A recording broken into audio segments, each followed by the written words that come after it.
প্রিয় ভিউয়ার্স, আসসালামু আলাইকুম। আশা করি সকলেই অনেক অনেক ভালো আছেন। আজকে আরেকটি গুরুত্বপূর্ণ মেডিসিন নিয়ে আলোচনা করব। মেডিসিনটির নাম হলো ডেপ্লাজিট 6 মিলিগ্রাম ট্যাবলেট। এটি 6 মিলিগ্রাম, 18 মিলিগ্রাম, 24 মিলিগ্রাম, 36 মিলিগ্রাম আকারে বাজারে পাওয়া যায়। এর জেনেটিক নাম বা মূল উপাদান হলো ডেপ্লাজোকট। এই ওষুধটি বাজারজাত করেছে ইনসেপ্টা ফার্মাসিউটিক্যাল লিমিটেড। এই ওষুধটি কারা খেতে পারবেন, কারা খেতে পারবেন না, সব কিছুই আলোচনা করব এই ভিডিওতে। যারা এই চ্যানেলে নতুন, চ্যানেলটি সাবস্ক্রাইব করে রাখুন। ডেপ্লাজিট ট্যাবলেটের কার্যকারিতা কি, অর্থাৎ কোন কোন রোগে এই ওষুধটিকে ব্যবহার করা হয়ে থাকে, যেমন শরীরের জোড়ার ব্যথা, শরীরের বিভিন্ন অঙ্গে বা বিভিন্ন জায়গায় ফোলা, অ্যালার্জিজনিত সমস্যা, হাঁপানি, শ্বাসনালীর বিভিন্ন ধরনের প্রদাহ, ত্বকের নানা প্রদাহজনিত সমস্যা এই ওষুধটিকে ব্যবহার করা হয়। চোখের বিভিন্ন জায়গায় প্রদাহ, নাকের প্রদাহজনিত সমস্যা ওই ওষুধটিকে ব্যবহার করা হয়। ক্যান্সারের চিকিৎসায় ক্যান্সারের ওষুধের সাথেও ওই ওষুধটিকে ব্যবহার করা হয়। পেনিক ডিসঅর্ডারের ক্ষেত্রেও এই ওষুধটিকে ব্যবহার করা হয়ে থাকে। যাদের শরীরে বাত ব্যথা রয়েছে তাদের জন্য এই ওষুধটি ব্যবহার করা হয়ে থাকে। অস্টিও আর্থ্রাইটিসের ব্যথা দূর করতে এই ওষুধটিকে ব্যবহার করা হয়। রিউমাটয়েড আর্থ্রাইটিসের জয়েন্টের ব্যথা দূর করতে এই ওষুধটিকে ব্যবহার করা হয়। মাংসপেশিতে বিভিন্ন ধরনের প্রদাহ বা ব্যথা দূর করতে এই ওষুধটি নির্দেশিত।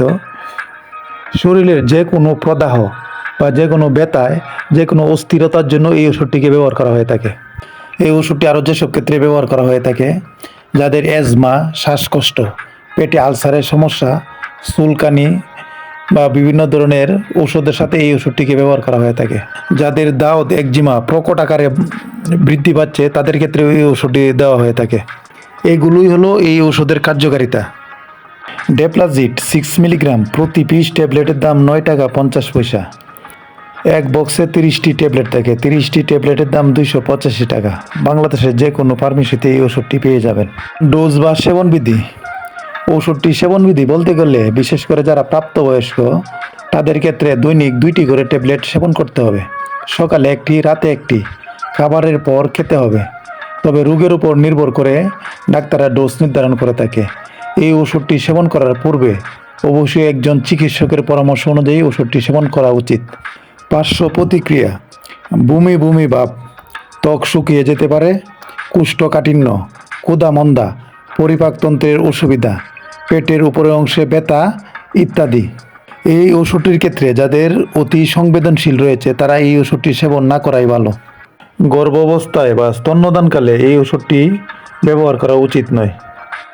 যদি ব্যবহার করতে হয় একজন বিশেষজ্ঞ গাইনি ডাক্তারের পরামর্শ অনুযায়ী এই ওষুধটি সেবন করতে হবে। আজ এ পর্যন্তই। ভিডিওটি দেখে যদি ভালো লাগে থাকে অবশ্যই চ্যানেলটি সাবস্ক্রাইব করে রাখুন। আসসালামু আলাইকুম।